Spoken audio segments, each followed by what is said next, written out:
Hi everyone, welcome back to my channel. This is Andy Cheng from pnglanded excellence, and I'm back right here at my own home to do this short video to share with everybody my little knowledge about landed properties, and hope you will be able to value add to you, especially to those home buyers or home sellers looking to upgrade.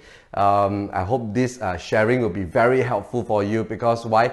By understanding the demand and supply of landed housing is very important, and this is also the basic understanding of why landed property pricing is consistently increasing over the years, right? So I have this figure here, right here, to show you guys that in total Singapore has estimated about 75,000 landed housing. And this consists of 99 years landed property, townhouses, strata houses, 999 years landed property, as well as the freehold landed property. Yes, so in total, there's estimated about 75,000 landed property in Singapore only. But of course, based on percentage-wise, you can see that the overall Singapore residential market, there's only 5.1% of homeowners staying in a landed property, and this consists of permanent residents as well. So for Sentosa Cove is the one and only area where foreigners are eligible to buy. But do they still require the LDAU approval? Yes, they do. But pure foreigner is only eligible to buy Sentosa Cove, right? So looking at this figure, we can understand that the percentage of home ownership owning a landed property is at a very low percentage, and this is also due to the supply and the demand of the landed home that actually gives an impact on the pricing over the years that you see is consistently increasing. So looking at the next chart here, you can see based on the transactions happening in 2020 during the pandemic period, did the figure actually went up very healthily even during the pandemic? And what did this cause the pricing to go up in 2020? During 2020, we have the circuit breaker, right? And over the during the period of circuit breaker, that 2 months, a lot of homeowners are not able to see houses, sellers are not able to show houses. But why did it actually cause the home pricing to increase so much and the volume consistently be growing so much even during that period of time? The reason being is because there's a lot of homeowners actually view the properties online through Zoom or through some other presentation, probably the on-site presentation by agents, when we are allowed to actually visit vacant houses to do a FaceTime or Zoom to show the houses. And most of the buyers are actually pre-qualified, meaning to say they are already aware of how the condition of the property is, and of course the layout as well.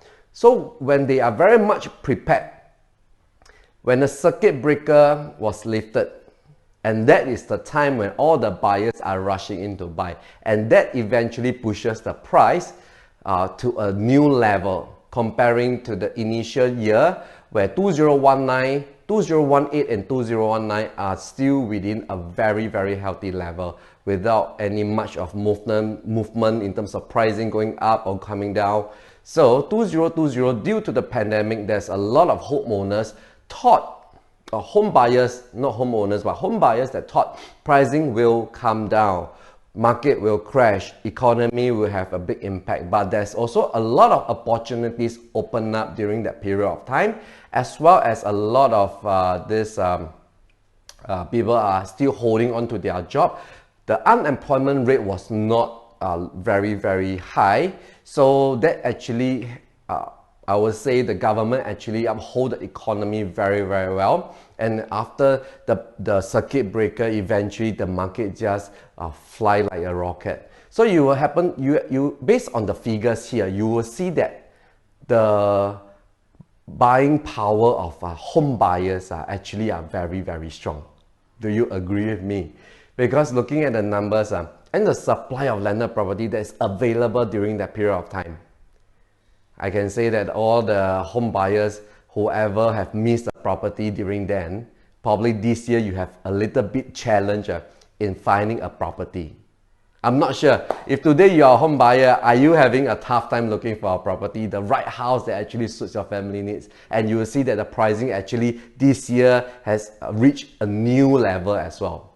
And why this year continues to be running so fast in terms of the landed market is also because the balanced supply that brought forward from last year, and where the homeowners actually hold up their property, putting it on hold to see how's the market situation. And during the fourth quarter 2020 and January, the initial part, the first quarter of 2021, a lot of homeowners who are generating and selling are also releasing their property. But then again, the supply is at a pretty low level.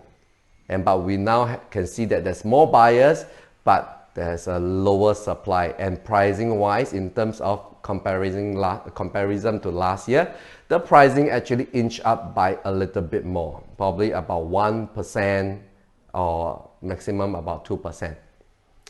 That's based on my estimation, right? So this is the reason why it causes the home pricing to increase. So if you are still waiting to see and hoping to see the property pricing will come down, maybe in 2022, my view of pricing, I think the chances of coming down is extremely low. Why? Because developers are also buying in at a higher per square foot pricing for land.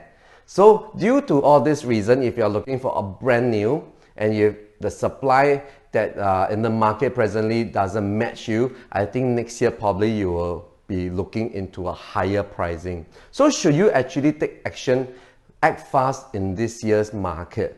I think I leave the option to you, because more houses are grabbing up, the supply is coming down, but the land value has already increased. That with the construction cost increase, what do you think about the market next year, in the next 6 months and the first quarter of 2022?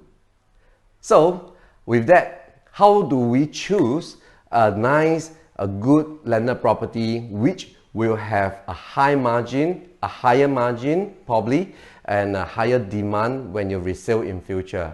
What should you be looking out for the inter-terrace, corner terrace, semi-D and detached houses?